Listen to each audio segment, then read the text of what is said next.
Good morning, everybody. It's Jillian. I wanted to actually cover some stuff today because yesterday, geez, I tell you what, after a week of dealing with a variant, and then I get my period, and that same day I get my period, I'm just feeling like, ugh, and my body is like holding on to food and everything, trying to recalibrate to the new environment because that is what sickness is or what symptoms are, is recalibrating to the new environment. Then when you get your period, everything is like then being washed away and you're just like, oh my God. And imagine having to do this, like for a woman or anyone that has a uterus, having to deal with all these new variants and your body is really in tune with like everything. It's a pain in the ass, but you just do what you got to do.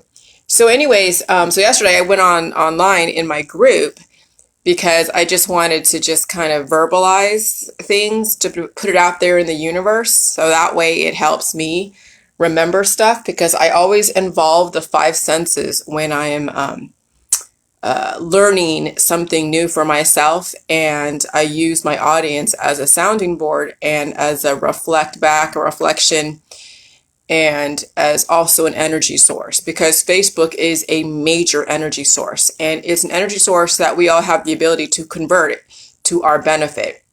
And so that's what that's one of the main things about Jilly Juice is learning how to convert energy, whatever energy is thrown your way or whatever energy that you have access to, whether you pay for it or you get it for free. Nothing really is for free, but you're not actively doing a transaction. How do you convert energy to make it to your benefit? And that is the crux of understanding indefinite life, is how do you convert energy? Everything is energy. And so my learning process, the lessons that I'm putting in my book and the lessons I'm putting out there is my journey on how to convert energy. And it manifests in different ways. And then when you convert it, and when you finally galvanize energy and you convert it, then how do you communicate the energy so that way people understand your thought process and then you actually have an accomplishment. So what I'm trying to do is get access to my notes here. So there is, yesterday I discovered there's a trinity of communication. And some of these things that I discover, it comes out in the interaction, a very intelligent interaction with people in my group. Now, there's a couple people there's a few people actually on my Facebook that I can intelligently go back and forth with. And some I'll kind of take risks with. Like I've taken risks with John Oakes. I've taken risks with Bridget Lee. Bridget Lee was on Dr. Phil with me. So she's been around for a while. She's helped me a lot in a lot of different areas. I actually really trust her implicitly because she has no agenda to take over or do this or that. Her agenda really is to improve herself and to help me because it's helping herself. And so I take risks with her because I want to see her evolve. And that's the same thing with John. It's not like I'm anyone's guru, but I'm trying to pull out data from people who allow me to do that. It's hard for me to pull out data and have these intelligent conversations with people who aren't really just, who are, I don't say afraid of me, but just don't know really how to take some of my interaction with them. And so I do put a lot of people on the defense because they can't handle some of my firing back or, really just quizzing. Or I just don't want to deal with some people's, stuff. So there's some people that, when I see something, I'm like, okay, I'm going to point it out. And when I point out someone else's, like when I see like a weakness in somebody else, I know it's probably a weakness in me, but when I point out in somebody else, it actually confirms what I already know of what I have to work on. And so if they can hear it on their end and they're able to take it, then it actually brings up then a confirmation to where I can organize the information and make it really simplistic. So yesterday, in my group, I was going back and forth with John about communication, and before that was with Bridget about challenging people to learn how to communicate through like YouTube or through videos, just through, even if it's just themselves listening to themselves. when they're talking about a subject matter, or when they are fighting with somebody, or when they're out there on Facebook just typing away, being an activist. When you actually read back whatever you wrote out there, whenever you listen back to what you sound like when you are in a conversation, do you notice how aggressive you are? Do you notice how meek you sound? Do you notice how lovey you sound, to where it almost sounds like you're trying to be like an empath guru out there? You know, like back in the 1960s, the cult leaders are like, "Oh yes, come to my group," and they're all flowing whatever. And so either recording yourself or listening to yourself does give you another glimpse of who you are, and you will see who you are out there, and maybe you like it, maybe you don't. And so I want for us to be proficient in all aspects of ourselves, the effectively communicating verbally, the written form, and biophysically will then manifest our ability to communicate any single subject matter out there that we have been exposed to, that we have some kind of opinion about. Okay. And so if you don't have the words in your head and you're all scrambled up, there's no way you're going to be able to really articulate your thought process properly, because animals, they don't know how to articulate words. They can only grunt, they can only emote all these different emotions. And so I think that humans have so many mental blocks and intellectual blocks, same thing, physical blocks, spiritual blocks, all of that they have all these things they want to say, but they don't have the words. And it could be a lack of vocabulary. It could be the fact that there are so many different blocks that even if they try to communicate, it doesn't come out. There isn't that cross-functional communication between their voice box or mind and their mouth. And so I noticed one of the weaknesses I have, which I got feedback from my editor in a lot of ways, is he says, one of your weaknesses, Jillian, is that your mind goes so much faster than you're able to type. And so you can see the missing words. You can see, just the assumptions that I make when I'm writing without really going and explaining specific subject matters or concepts. And so that's some of the stuff that I am also dealing with. And so when I recognize in other people that they have certain, like I can see them trying to communicate certain things, but it's just not coming together, it has to do with the biophysical state. So there's a trinity of communication that I finally figured out. And it is the cross-functional communication between the body, mind, and spirit, but even more so in depth. It's how your body, mind, and spirit manifest in your physical, in your verbal, okay, and also physical, verbal, and the written form. And so biophysical is all of the systems in your body. And when you have so many blocks and you're aging, so forget for a minute that there are people who have been trained and been brainwashed for a certain amount of time to be able to deliver verbal and written types of communication based upon someone else's idea. But then if a person is aging and degrading, is it really their ideas or is it somebody else's ideas?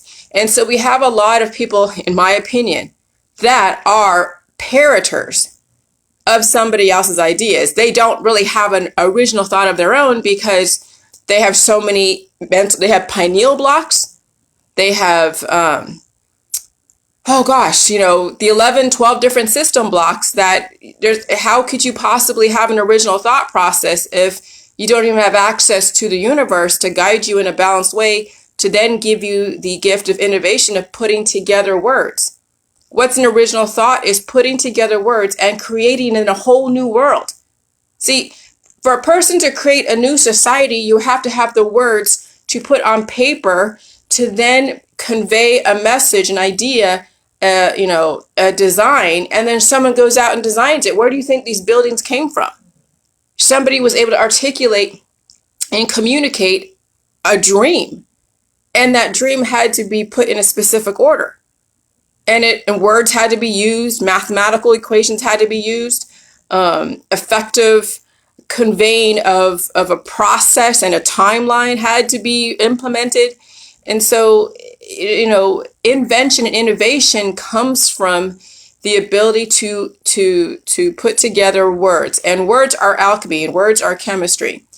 And so if your biophysical state is so, disjointed, and you're aging and degrading and you have cancer and disease and chronic illness, there's no way really you're going to have a succinct original thought. So that's why there's so many worker bees in our society and very little innovators. The innovators that you see out there have been given the gift by certain people in society, whether it's certain influential families or people pay for some of the innovations. That's what you see in CRISPR kids and gene editing and certain therapeutics. Okay, people taking drugs, like, people back in the 1960s and 70s, they wrote some amazing songs because they were on LSD. Okay, so a lot of the great artists of our time were using different mental influencers to give them that access to that artistry. Okay, but what if we didn't have to use drugs to get access to that type of innovation? What if we were able to actually spiritually unblock ourselves, mentally unblock ourselves, physically unblock ourselves to where we do have access straight to the source? And then all of a sudden you can put together words like, I use words like binary diarrhea, or verbal binary diarrhea, which is like somebody just emoting, binary blossoms, binary bowel blossoms, which is basically waterfalls.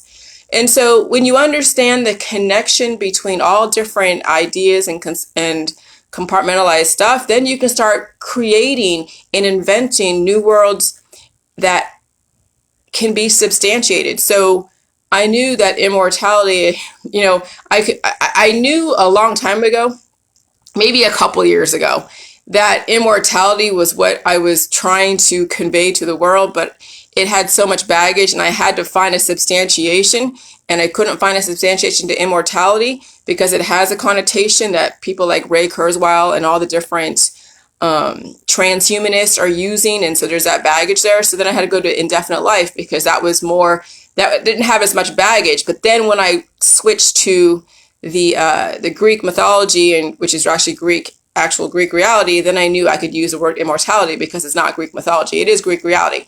And so anyways, I know I got on a major tangent, but there are three things. Everything's in threes. Okay. That's part of the esoteric knowledge.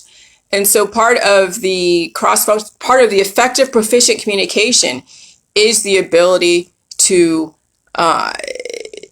point out well, first of all, figure out the subject matter and then have your point of view.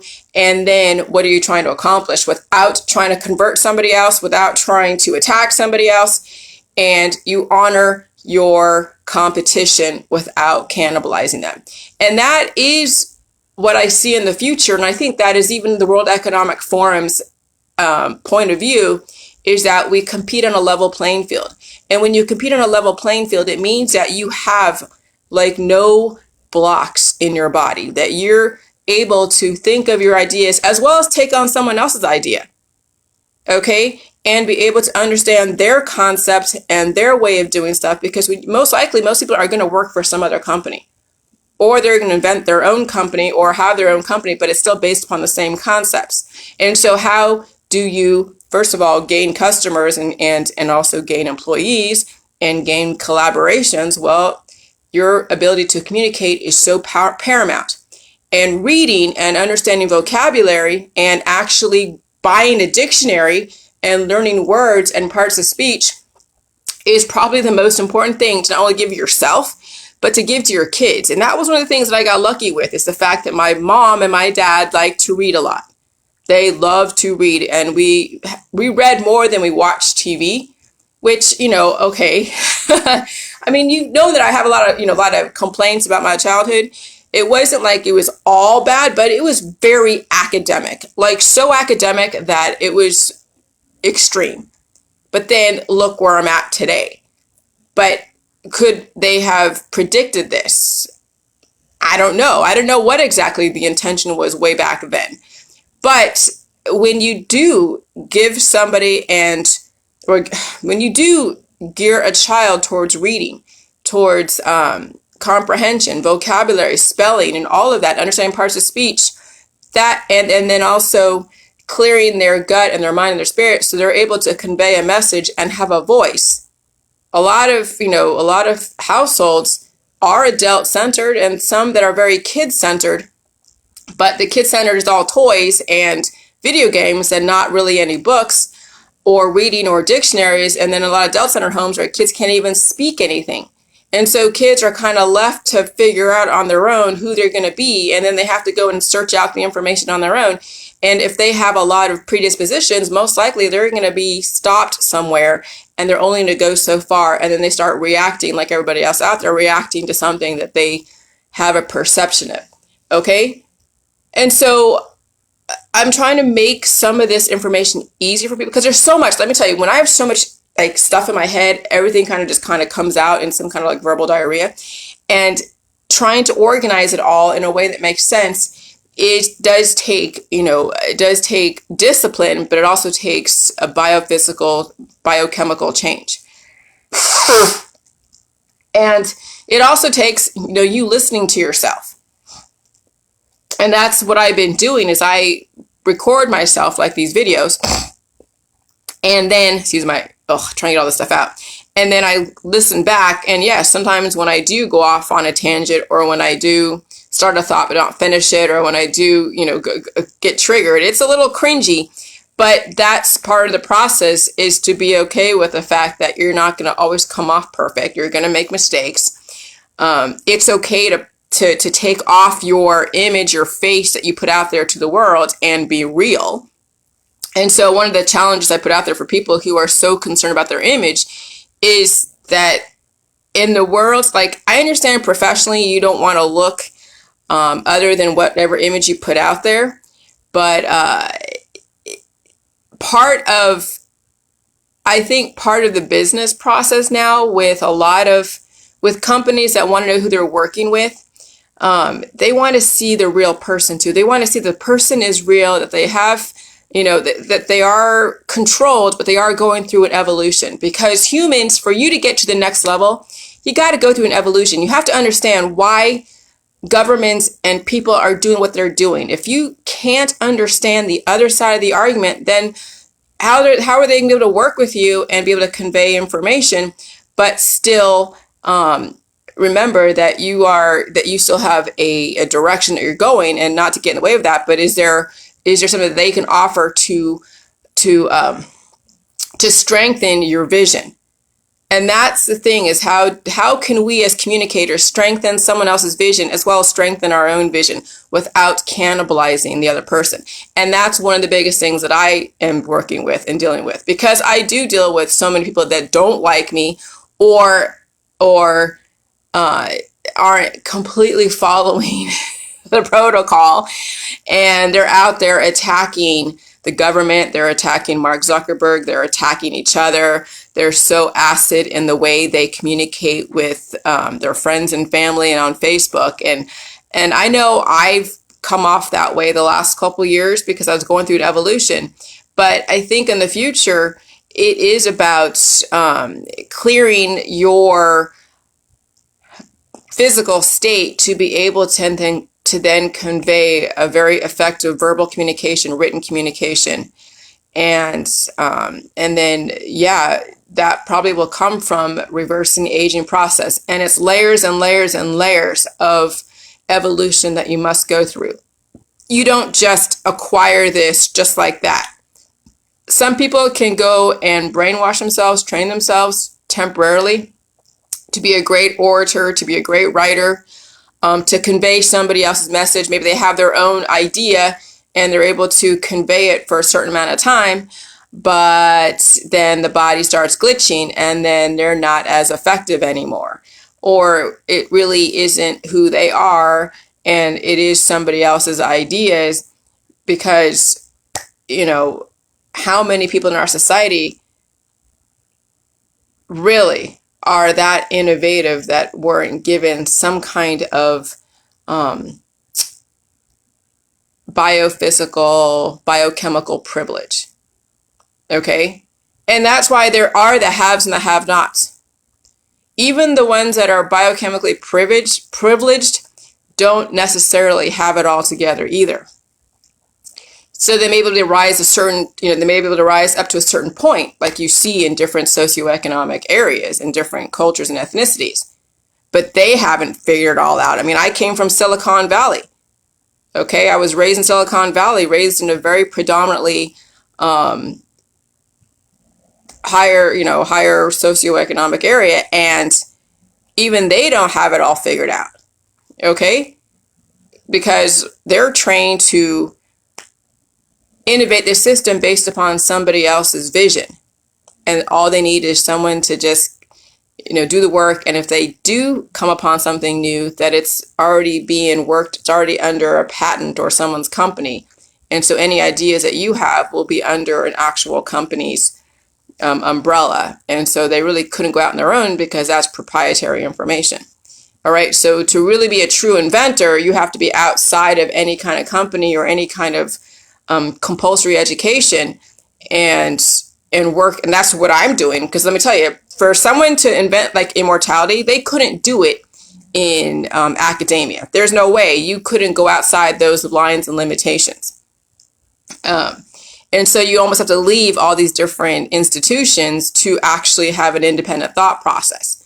And so the future is going to be individual entrepreneurs who there be a very good worker bee, okay, that will learn somebody else's thought process, learn specific systems, or they're going to be their own boss and either create their own company that maybe could compete with these huge companies, or they will have their own invention that doesn't take but a few people, and then maybe if it is something that can be used worldwide, that can be mass produced, then you take on vendors and manufacturers and all that stuff.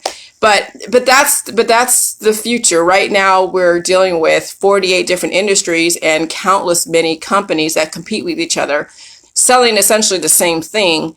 And so what can you do to stand out above the rest? Because the future isn't about activism and being anti-government. I'm sorry, but that's not the future. If that is what you think the future is, and your future and your possibilities and goals are going to be cut short, because obviously you're not going to be living indefinitely, because a virus and all the therapeutics are going to kick your ass. And so that's why the Jilly juice is so important if you want to be able to move around within the 48 industries, within hundreds and hundreds of sub-industries within each of these industries. Okay. And then, and then also art and all that stuff. And so, and giving this access to your kids. Some of your kids are pigeonholed to rise to a certain level in society, and that's it. What would happen if you cleared your kid's gut and you gave them the access to all the communication in their body, mind, and spirit, and they get access to their pineal gland? What kind of force are they going to be out there in the world in the next 15, 20 years? But you as a parent, when you're only up to this point in society and you haven't gone past a certain point, there's no way your kid's going to get past a certain point. Because maybe you won't let them, or maybe you couldn't think of any new ideas, or didn't want to take on new ideas lest they be, it just challenges your reality. And so your kid's only going to rise up to a certain level. Okay? And so one of the things that, I want to make it easier for people that want to start speaking is to just find a subject matter and they just record themselves. Okay? It doesn't have to be about J juice. It can be about anything, because really you have to start unblocking the mental blocks that are out there, that are in your communication. You start hearing yourself. And then you do the J juice, you're going to go through, like I'll tell you, I'm watching people go through the same thing that I went through. Like I'm watching Jonathan Woolwork, he's out of Manchester, go through the same thing of like, oh yeah, I'm going to quit smoking, I'm going to do this, I'm going to do that. And I was down that same road when I was doing J juice the first, at first I was stopping eating the meat. I got off the milk, got off the carbs, got off the sugar, got off all these different things, quit smoking, quit drinking coffee and all that stuff. And then I realized that none of these things are actually dangerous. If it's all FDA approved, it's not dangerous. Okay. And so then I realized over time that when you recalibrate your body and then you're able to handle all of the FDA food supply, then your body will adjust to the level of its environment. And so it's going to take a process. And so whenever you write, whenever you speak, whenever you convey an idea, it's really is associated with your current biophysical state, your biochemical state at the time. And then as you keep doing J juice and you release the excess and you take on new viruses and you repair and regenerate, your thought process, the way you communicate, the way you write, your ideas, your belief systems are going to be so different. But you have to be open to changing the way in which you think. And that will have to do with biochemical changes. And so, I have people in my group that realize that their ethnicity and culture has been kind of under attack at the biochemical level.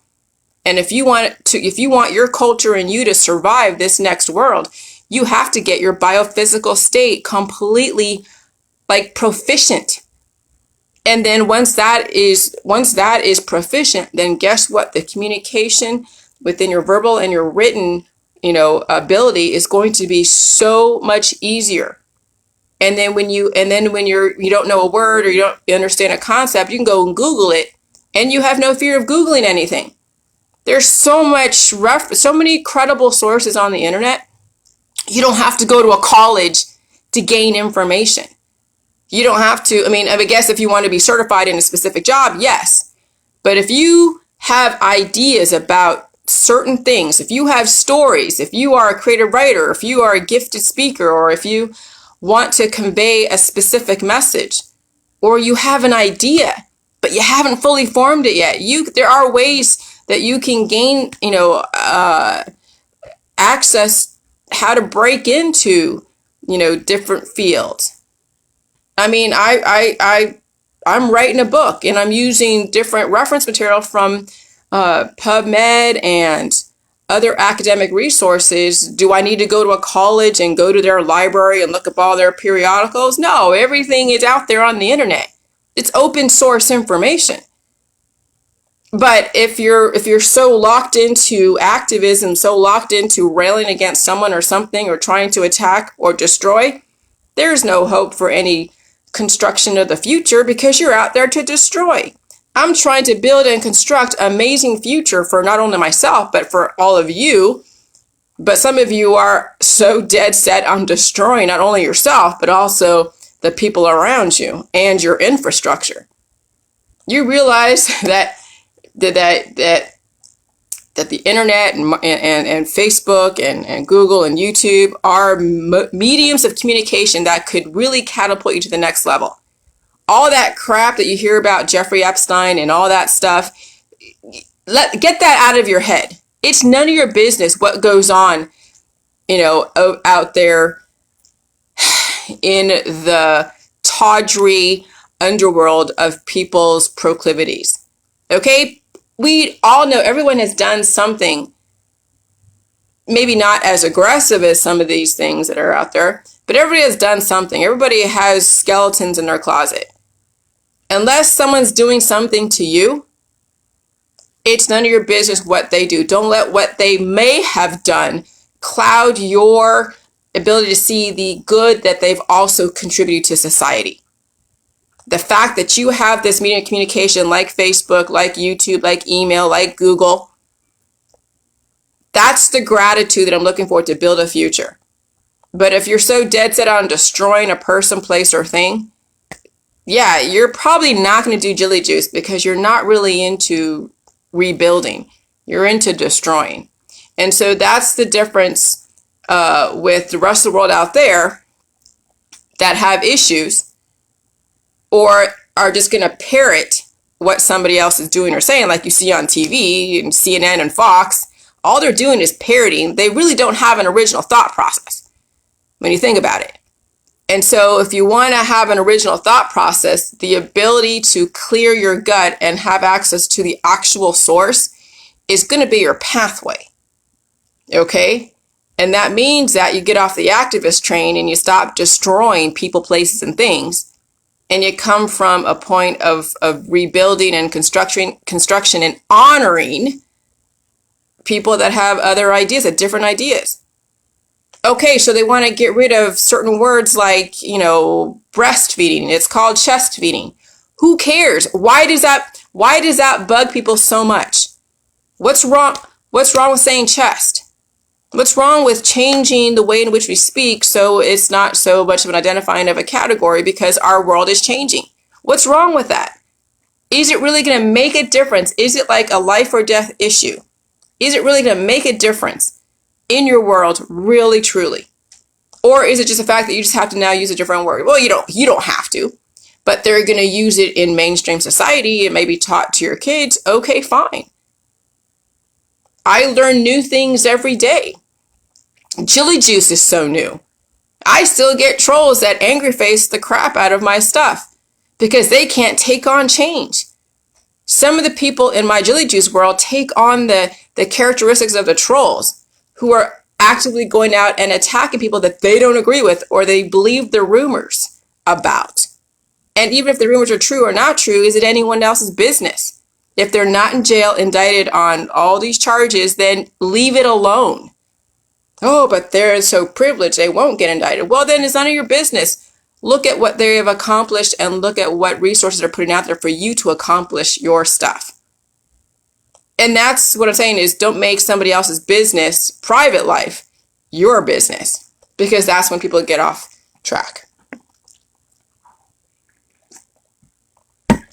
And so to be able to communicate, honoring your opponents competing on a level playing field and building for the future, you got to get off the destructive activist train. I'm serious, you really do. But I think that some people are dead set on destroying things around them. And I get it. When a person is aging and degrading, as they're aging and degrading, destruction is what they know how to do. Okay? It is whether it's destroying relationships, whether it's destroying the environment, whether it's destroying their body or destroying whatever. Destroying things that they can't handle, that they can't evolve or adapt to. That's the aging process. And if they can't destroy anything else around them, they'll destroy themselves or destroy their kids. I know plenty of parents that want to destroy their kids that have done that. But you see the infanticide all the time. I've seen on the news articles, where a mother she has postpartum depression and she strangled her kid because the kid was crying and she just couldn't handle it. Okay? So that's the extreme side of destruction when someone is just doesn't have it in them to evolve and adapt and move to the next thing. And so I'm hoping that I can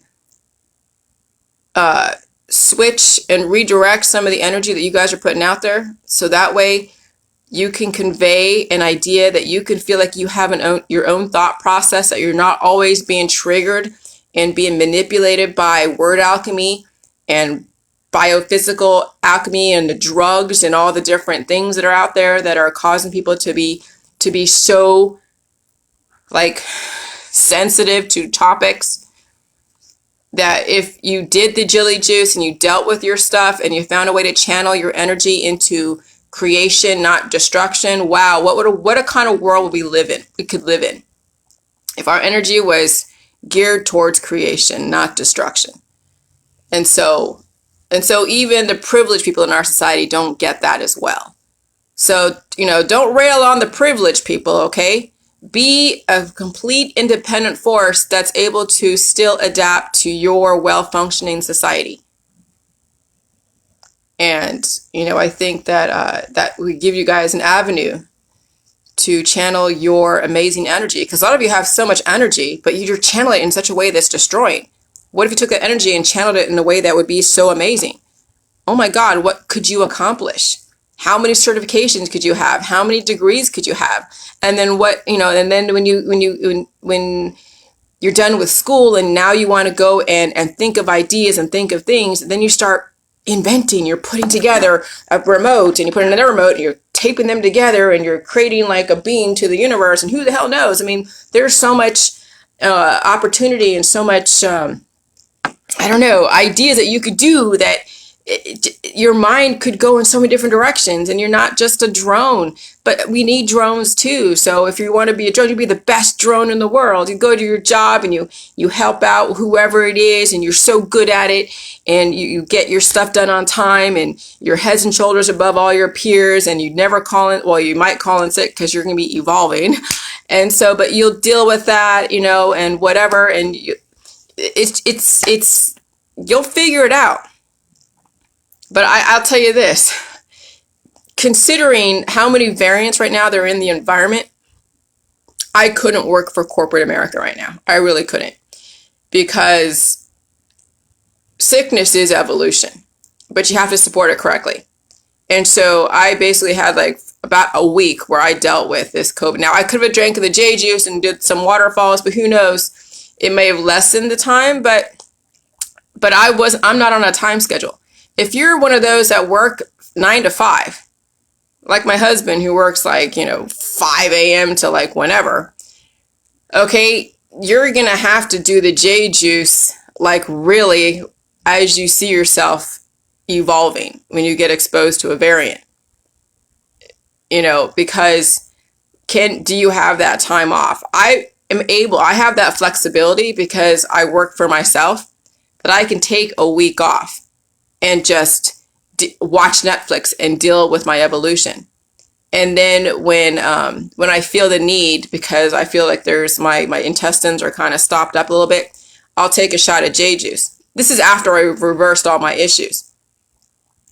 But in the future, when you guys reverse all of your predispositions, like every single one of them, and then you are exposed to new variants of COVID or whatever else is out there, and then your belly's going to scramble up. You might be constipated. You might be very, very hungry because you're evolving. And then for anyone that has a uterus, they're going to start having their period, and it's going to be intense. Like yesterday, my period was intense in the evening. I felt like, oh my God, this sucks. Right after a week of dealing with, some kind of variant, then I had a really crazy, 1 day period. Now everything is now washing away. But that's the evolution of my uterus evolving to now the new level of the environment. So, so if you are, working 9 to 5, you're going to have to really do J juice and just deal with it as fast as you can if you are a 9 to 5er. And so, yeah, if you are one of those that are in the worker base and trying to do J juice, you're going to have to not only take the time to heal, but also you got to get through those different things as fast as possible. Because, yeah, when you're going through your predispositions, some of you have held on to predispositions for years that are so deeply embedded that they're going to come out, and you might have psoriasis for weeks and weeks. Okay? That you're like, when is this going to end? But who knows? You don't know how much is in you. And so when you have skin conditions that are coming to surface while you're on the J juice and you're working with patients or working with people, it's going to be rather awkward. So you wear long sleeves or you do what you got to do, but when you start putting creams on it and trying to suppress it and push it back into the system, you're just going to undermine any kind of progress. So it's something that you're going to have to figure out, and that's why I say don't knock people who are on unemployment. Some people are redirecting their energy. Some people need the rest. They've been exploited by the system for such a long time that now they have the time. The government is giving them a chance to rest, to redirect, to do the Jilly juice, to invent, who the heck knows. But don't knock people that are trying to just get away from being exploited by their community, because the community will exploit someone who allows himself to be exploited. And so now you have the means to redirect, and I hope you guys take that time to do that.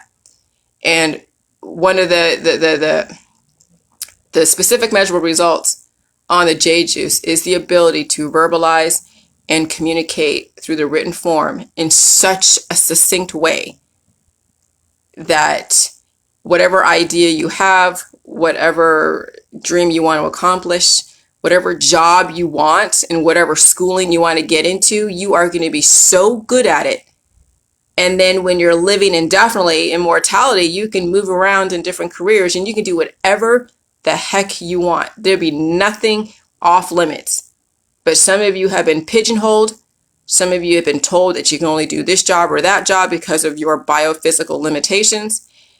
And that is no way to live. No one should limit your potential. And that's all I'm doing is increasing your potential to do whatever, to have the freedom to work in whatever you want to work in. And that right there is a gift to myself, but it's a gift to all of humanity once you go through the evolution. And it's a fire that is not easy, okay? But it's doable, all right? So that's all I'm going to say right now. Even though I'm drinking Nitro Cold Brew. I love Starbucks. You guys have a good day. And yeah, take copy and paste this and put that information somewhere, because everything is in threes. The Trinity, okay, the third eye, and then your eyes right here. This is the right and the left eye are always going to compete with each other, and this is the vision. This is your source to the universe. Okay, when your pineal gland is calcified, then you're easily programmed to react to all stimulus. At some point, you got to stop being triggered, but that has to do with the biochemical change. Okay, bye.